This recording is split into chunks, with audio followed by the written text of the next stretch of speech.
ಒಬ್ಬ rowdy sheeter, 17ಕ್ಕೂ ಹೆಚ್ಚು criminal ಪ್ರಕರಣಗಳು, ಕೊಲೆ ಯತ್ನ, ಭೂ ವ್ಯವಹಾರ, ಬೆದರಿಕೆ. ಒಂದು ಕಾಲದಲ್ಲಿ ಪೊಲೀಸ್ ಠಾಣೆಗಳ ಮೋಸ್ಟ್ ವಾಂಟೆಡ್ ಆಗಿದ್ದ ವ್ಯಕ್ತಿಯ ಹೆಸರು ಇವತ್ತು ರಾಜಕೀಯದ ಕಾರಿಡಾರ್ನಲ್ಲಿ ಕೇಳಿ ಬರ್ತಿದೆ.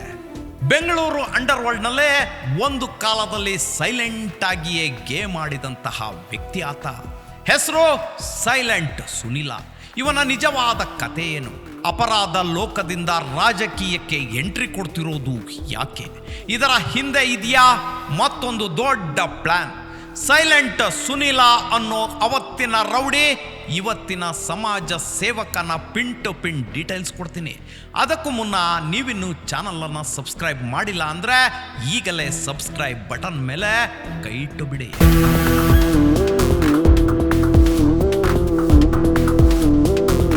Sunil Kumar K alias silent Sunila Bengaluru ಕಂಡ ಕುಖ್ಯಾತ ರೌಡಿ ಶೀಟರ್.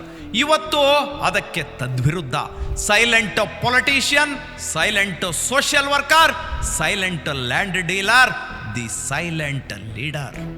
ಜನವರಿ 6, 1981 ಬೆಂಗಳೂರಿನ ರಾಜಾಜಿನಗರದ ಸರ್ಕಾರಿ ಆಸ್ಪತ್ರೆಯಲ್ಲಿ ಜನಿಸಿದ ಕ್ಯೂಟ್ ಬಾಯ್. ಮುಂದೆ ಬೆಂಗಳೂರು ಅಂಡರ್ ವರ್ಲ್ಡ್ನಲ್ಲೇ ದಿ ಟೆರರ್ ಗಾಯ್. ತಂದೆ ಕೃಷ್ಣಪ್ಪ ವೃತ್ತಿಯಲ್ಲಿ ಕಾರು ಚಾಲಕರಾಗಿದ್ದವರು. ತಾಯಿ ಲೀಲಾ ಸಾಮಾನ್ಯ ಗೃಹಿಣಿ. 3 ಮಕ್ಕಳಲ್ಲಿ ಇವನೇ ಹಿರಿಯ ಮಗ. ಇವನ ಬೆನ್ನ ಹಿಂದೆ ಓರ್ವ ತಮ್ಮ ಹಾಗೂ ಒಬ್ಬಳು ಮುದ್ದಾದ ತಂಗಿ. ಮೂಲತಃ ಕೇರಳದ ಕುಟುಂಬ. ಬದುಕು ಅರಸಿಕೊಂಡು ಬಂದಿದ್ದು ಬೆಂಗಳೂರಿಗೆ. ಬೆಂಗಳೂರಿನ ಗಾಯತ್ರಿ ನಗರದಲ್ಲಿ ಆಡಿ ಬೆಳೆದವನು ಸುನಿಲ. ಚಿಕ್ಕ ವಯಸ್ಸಿನಿಂದಲೂ ಕ್ರಿಕೆಟ್ ಅಂದ್ರೆ ಪ್ರಾಣ, ಪಾರಿವಾಳಗಳು ಅಂದ್ರೆ ಪಂಚ ಪ್ರಾಣ. ಆದರೆ ಒಂದು ಕ್ರಿಕೆಟ್ ಪಂದ್ಯ, ಒಂದು ಜಗಳ ಅವನ ಬದುಕಿನ ದಿಕ್ಕನ್ನೇ ಬದಲಿಸಿ ಬಿಡ್ತು. 10ನೇ ತರಗತಿಯಲ್ಲಿದ್ದಾಗಲೇ ಕ್ರಿಕೆಟ್ ಜಗಳದಲ್ಲಿ ವಿಕೆಟ್ನಿಂದ ಹಲ್ಲೆ ಮಾಡಿ ರಿಮ್ಯಾಂಡ್ ಹೋಮಿಗೆ ಎಂಟ್ರಿ ಕೊಟ್ಟ. ಅಪ್ಪ ಅಮ್ಮನ ಕನಸುಗಳು ನುಚ್ಚು ನೂರಾಗಿ ಹೋದವು. ಬಾಲಾಪರಾಧಿಯಾಗಿ ಜೈಲು ಸೇರಿದವನು ಹೊರಗೆ ಬಂದ ಮೇಲಾದರೂ ತಿದ್ಕೊಳ್ಬೋದಿತ್ತು. ಆದರೆ ಕೆಟ್ಟು ಬಿಟ್ಟ. ಗಾಯತ್ರಿ ನಗರದ ಗೆಡ್ಡ ನಾಗ ಇವನಿಗೆ ಗುರುವಾದ. ಒಂಟೆ ರೋಹಿತ ಆತ್ಮೀಯ ಗೆಳೆಯನಾದ. ಪ್ರಸಾದಿ, ಲಕ್ಕಿ, ವಿಜಿ ಇವನೇಳಿದಂತೆ ಕೇಳುವ ಶಿಷ್ಯರಾದರು. ಕೇವಲ 20ನೇ ವಯಸ್ಸಿಗೆ ಪೊಲೀಸ್ ಠಾಣೆಯ ರೆಕಾರ್ಡುಗಳಲ್ಲೇ ಹೆಸರು ಮುದ್ರಿಸಿಕೊಂಡ. ಒಂದು ಪ್ರಶ್ನೆ, ಇವನಿಗೆ ಸೈಲೆಂಟ್ ಸುನೀಲ್ ಅಂತ ಹೆಸರು ಬಂದಿದ್ದು ಯಾಕೆ ಗೊತ್ತಾ? ಯಾರು ಎಷ್ಟೇ ಆವಾಜ್ ಹಾಕಿದ್ರು, ಪೊಲೀಸರು ಎಷ್ಟೇ ಪ್ರಶ್ನೆಗಳನ್ನು ಕೇಳಿದ್ರು ಸಿಂಗಲ್ ವರ್ಡ್ನಲ್ಲೇ ಉತ್ತರ ಕೊಡ್ತಿದ್ದ. ಆವಾಜ್ ಹಾಕಿದವರಿಗೆ ಏನೀಗ ಅಂತಿದ್ದ. ಪ್ರಶ್ನೆ ಕೇಳುವ ಪೊಲೀಸರಿಗೆ ಗೊತ್ತಿಲ್ಲ ಅಂತಿದ್ದ. ಭಯ ಅವನ ಬಯೋಡೇಟಾದಲ್ಲೇ ಇರಲಿಲ್ಲ. ಹೀಗಾಗಿ ಅವನಿಗೆ ಹುಡುಗರು ಇಟ್ಟ ಹೆಸರು Sunil Kumar K alias silent Sunila. ಹೆಸರು ಮಾತ್ರ ಸೈಲೆಂಟ್, ಮಾಡಿದ್ದೆಲ್ಲವೂ ವೈಲೆಂಟ್. 1996 ಒಂದು ಕೊಲೆ ಯತ್ನ. ಅದೇ ವರ್ಷ ಪೊಲೀಸ್ ಹೆಡ್ ಕಾನ್ಸ್ಟೇಬಲ್ ಶೆಟ್ಕಾಳಪ್ಪನ ಹತ್ಯೆ ಕೇಸಲ್ಲೇ ಫಿಟ್ಟಾದ. ಬಸವೇಶ್ವರ ನಗರದಲ್ಲಿ ಪೊಲೀಸ್ ಅಧಿಕಾರಿಯ ಮೇಲೆಯೇ ದಾಳಿ ಮಾಡಿಬಿಟ್ಟ. 2001 ವಿಜಯನಗರದ ವೀರೇಶ್ ಥಿಯೇಟರ್ ಬಳಿ ಬೈಲ್ ರವಿ ಮರ್ಡರ್ ಕೇಸ್ ನೆತ್ತಿ ಮೇಲೆ ಹೊತ್ಕೊಂಡ. ಒಂಟೆ ರೋಹಿತ್ ಪ್ರಕರಣದಲ್ಲೇ ಅರೆಸ್ಟ್ ಆಗಿ ಜೈಲು ಸೇರಿ ಬೇಲ್ ಮೇಲೆ ಹೊರಬಂದಿದ್ದ. 2004 ನವೆಂಬರ್ 2ನೇ ತಾರೀಕು ಬೆಂಗಳೂರು ಬೆಚ್ಚಿ ಬಿದ್ದಿತ್ತು. ಚಾಲುಕ್ಯ ಸರ್ಕಲ್ನಲ್ಲೇ ಬೆಕ್ಕಿನ ಕಣ್ಣು ರಾಜೇಂದ್ರನನ್ನ ಅಟ್ಟಾಡಿಸಿ ಕೊಂದ ಕೇಸಲ್ಲೇ ಇವನು ಪ್ರಮುಖ ಆರೋಪಿ. ಜೈಲು, ಕೋರ್ಟು, ವಿಚಾರಣೆ 2007ರವರೆಗೆ ಜೈಲಿನಲ್ಲೇ ಕಾಲ ಕಳೆದಿದ್ದ. ಜೈಲಿನಿಂದ ಹೊರಬಂದ ಮೇಲೆ ಬದಲಾದ್ನ? ಖಂಡಿತ ಇಲ್ಲ. ಬೆಂಗಳೂರು ಭೂಗತ ಲೋಕದಲ್ಲೇ ಸಿಕ್ಕಾಪಟ್ಟೆ ಪಾಪ್ಯುಲಾರಿಟಿ ಬಂದು ಬಿಡ್ತು. ಇವನಿಗಾಗಿ ಪ್ರತಿ ಏರಿಯಾದಲ್ಲೂ 200ಕ್ಕೂ ಹೆಚ್ಚು ಹುಡುಗರು ಕೆಲಸ ಮಾಡೋಕೆ ನಿಂತು ಬಿಟ್ರು. ಸೈಲೆಂಟ್ ಆಗಿಯೇ ಬೆಂಗಳೂರು ಭೂಗತ ಲೋಕದ ಹಿಡಿತ ಸಾಧಿಸಿಬಿಟ್ಟ. Real estate, land mafia, video game business, ಕೈ ತುಂಬ ಕಾಸು, ಬೆನ್ನ ಹಿಂದೆ ಹುಡುಗರು. ನೋಡುತ್ತಲೇ ಸೈಲೆಂಟ್ ವೈಲೆಂಟ್ ಆಗಿಬಿಟ್ಟ.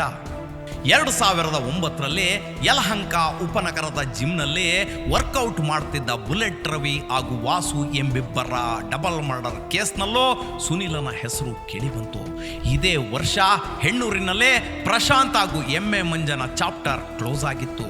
ಈ ಕೇಸಲ್ಲೂ ಸುನೀಲನ ಹೆಸರಿತ್ತು. 2010 ಅರೆಸ್ಟ್ ಆಗಿ ಜೈಲು ಸೇರಿದ್ದ. ಜೈಲು ಅವನ ಪಾಲಿಗೆ ಯೂನಿವರ್ಸಿಟಿ ಆಯಿತು. ಇದರ ಜೊತೆಗೆ ಜೈಲನ್ನೇ ಸೆಟಲ್ಮೆಂಟ್ ಅಡ್ಡ ಮಾಡಿಕೊಂಡು ಬಿಟ್ಟ. December 9, 2012 rowdy sheeter Shivakumar alias ರುದ್ರನ ಹತ್ಯೆ ಪ್ರಕರಣದಲ್ಲೂ ಸುನಿಲನ ಹೆಸರು ಕೇಳಿಬಂತು. 1996ರಿಂದ 2012ರವರೆಗೆ 17ಕ್ಕೂ ಹೆಚ್ಚು ಗಂಭೀರ ಪ್ರಕರಣಗಳು ಈತನ ನೆತ್ತಿ ಮೇಲಿದ್ವು. ಸುನಿಲ ನೇರವಾಗಿ ಭಾಗಿಯಾದ ಪ್ರಕರಣಗಳು ಕಡಿಮೆ, ಆದರೆ ಸೈಲೆಂಟ್ ಆಗಿ ನಕ್ಷೆ ಬರೆದ ಕೇಸುಗಳು ಜಾಸ್ತಿ ಇದ್ವು. ಆದ್ರೀಗ ಎಲ್ಲ ಕೇಸುಗಳಲ್ಲೂ ಖುಲಾಸೆ. No evidence, no punishment. Soumya ಎಂಬ ಯುವತಿಯನ್ನ ಗಾಯತ್ರಿ ನಗರದಲ್ಲಿ ಪ್ರೀತಿಸಿ ಮದುವೆ ಆದ. ಅಮೃತಹಳ್ಳಿಯಲ್ಲಿ ಮನೆ ಮಾಡಿಕೊಂಡು ಸಂಸಾರ ಶುರು ಮಾಡಿದ್ದ. ರೌಡಿಸಮ್ ಅನ್ನ ಕಂಪ್ಲೀಟ್ ಆಗಿ ಬಿಟ್ಬಿಟ್ಟ. ರಿಯಲ್ ಎಸ್ಟೇಟ್, ಕಸದ ಕಾಂಟ್ರಾಕ್ಟ್, ಕಾಂಕ್ರೀಟ್ ಮಿಕ್ಸರ್, ಡಾಂಬರ್ ಬಿಸ್ನೆಸ್ ಶುರು ಮಾಡಿದ್ದ. ಆದ್ರೆ 2017ರಲ್ಲಿ ಮತ್ತೆ ಈತನ ಹೆಸರು ಕೇಳಿ ಬಂತು. ಅದು ಟಾಟಾ ರಮೇಶನಿಗೆ ಬೆದರಿಕೆ ಹಾಕಿದ ಪ್ರಕರಣ. ಅಗ್ನಿಶ್ರೀಧರ್, ಬಚ್ಚನ್, ಒಂಟೆ ರೋಹಿತನ ಹೆಸರುಗಳ ಜೊತೆ ಸೈಲೆಂಟ್ ಸುನಿಲನ ಹೆಸರು ಕೇಳಿಬಂತು. ಈ ಕೇಸಿನಿಂದ ಜಾಮೀನು ಪಡೆದು ಹೊರಬಂದವನು ಕಾಣಿಸಿಕೊಂಡಿದ್ದು ರಾಜಕೀಯ ಕಾರಿಡಾರ್ನಲ್ಲಿ. 2023ರ ವಿಧಾನಸಭೆ ಚುನಾವಣೆ ಟೈಮು. ಕೇಸರಿ ಶಾಲು ಹೊದ್ಕೊಂಡು ಬಿಜೆಪಿ ಪಡಸಾಲೆಯಲ್ಲಿ ಕಾಣಿಸ್ಕೊಂಡ. ವಿರೋಧಗಳು ವ್ಯಕ್ತವಾದವು. ಇತರೆ ಪಕ್ಷದವರು ಆಡಿಕೊಂಡ್ರು. ಹೀಗಾಗಿ ಆತನ ಸದಸ್ಯತ್ವವನ್ನೇ ರದ್ದು ಮಾಡಲಾಯಿತು. ಚಾಮರಾಜಪೇಟೆ ಕ್ಷೇತ್ರದ ಟಿಕೆಟ್ ಸಿಗಲಿಲ್ಲ. ಅವತ್ತು ಮತ್ತೆ ಸೈಲೆಂಟ್ ಆದ ಸುನಿಲನ ಹೆಸರು ಇದೀಗ GBA ಪಡಸಾಲೆಯಲ್ಲಿ ಕೇಳ್ತಿದೆ. ಚಾಮರಾಜಪೇಟೆ ವಿಧಾನಸಭಾ ಕ್ಷೇತ್ರದ ಯಾವುದಾದ್ರೂ ಒಂದು ವಾರ್ಡಿನಿಂದ ಸುನಿಲ ಕಾರ್ಪೊರೇಟರ್ ಚುನಾವಣೆಗೆ ಸ್ಪರ್ಧಿಸ್ತಾನೆ ಅನ್ನೋ ಸುದ್ದಿ ಇದೆ. 2023ರಲ್ಲಿ MLA ಆಗೋಕೆ ಹೊರಟವನು GBA ಕಾರ್ಪೊರೇಟರ್ ಎಲೆಕ್ಷನ್ಗೆ ನಿಲ್ತಾನ ಗೊತ್ತಿಲ್ಲ. ಮತ್ತೊಂದು ಇಂಪಾರ್ಟೆಂಟ್ ಮ್ಯಾಟ್ರು ಏನಪ್ಪ ಅಂದ್ರೆ ಕಾಂಗ್ರೆಸ್ ಪಕ್ಷ ಇವನಿಗೆ ಟಿಕೆಟ್ ಕೊಡುತ್ತೆ ಅಂತ ಸುದ್ದಿಯಾಗಿದೆ. ಅವತ್ತು ಬಿಜೆಪಿಯಲ್ಲಿ ಸುನೀಲ ಕಾಣಿಸ್ಕೊಂಡಾಗ ಟೀಕಿಸಿದ ಕಾಂಗ್ರೆಸ್ ಪಕ್ಷ ಇದೀಗ ಪಕ್ಷಕ್ಕೆ ಸೇರಿಸ್ಕೊಂಡು ಟಿಕೆಟ್ ಕೊಡುತ್ತಾ ಗೊತ್ತಿಲ್ಲ. ಯಾಕಂದ್ರೆ ಇದು ರಾಜಕೀಯ, ಇಲ್ಲಿ ಎಲ್ಲ ನಾಟಕೀಯ. ಸುನಿಲ ರಾಜಕೀಯಕ್ಕೆ ಬರಬಾರ್ದು ಅಂತೇನಲ್ಲ. ಆತ ಸದ್ಯ ಎಲ್ಲವನ್ನು ಬಿಟ್ಟಿದ್ದಾನೆ. ಆತನ ವಿರುದ್ಧ ಇದ್ದ ಎಲ್ಲ ಪ್ರಕರಣಗಳಿಂದ ಬಹುತೇಕ ಹೊರಬಂದಿದ್ದಾನೆ. ದರೋಡೆಕೋರನೊಬ್ಬ ರಾಮಾಯಣ ಬರೆದಿದ್ದನ್ನೇ ಒಪ್ಪಿಕೊಂಡಿರುವ ನಾವು ಸೈಲೆಂಟ್ ಸುನೀಲ ಶಾಸಕನಾಗಿ ಇಲ್ಲವೇ ಕಾರ್ಪೊರೇಟರ್ ಆಗಿ ಸಮಾಜ ಸೇವೆ ಮಾಡಿದ್ರೆ ಒಪ್ಪಿಕೊಳ್ಳೋದಿಲ್ವಾ? ಖಂಡಿತ ಒಪ್ಕೊಳ್ತೀವಿ. ಒಳ್ಳೆಯವನಾಗಿ ಬದುಕೋಕೆ ಯತ್ನಿಸ್ತಿರೋ ಸುನೀಲನಿಗೆ ಹಣಬಲವೂ ಇದೆ, ಜನಬಲವೂ ಇದೆ. ಗೆದ್ದು ಬೀಗಲಿ ಬಿಡಿ ಅಲ್ವಾ? ಇಂತಹ ಡಿಫರೆಂಟ್ ಕ್ರೈಮ್ ಸ್ಟೋರಿಗಳಿಗಾಗಿ stay tuned. Suman TV Kannada, ಇದು ಸಮಾಜದ ಸ್ವರ.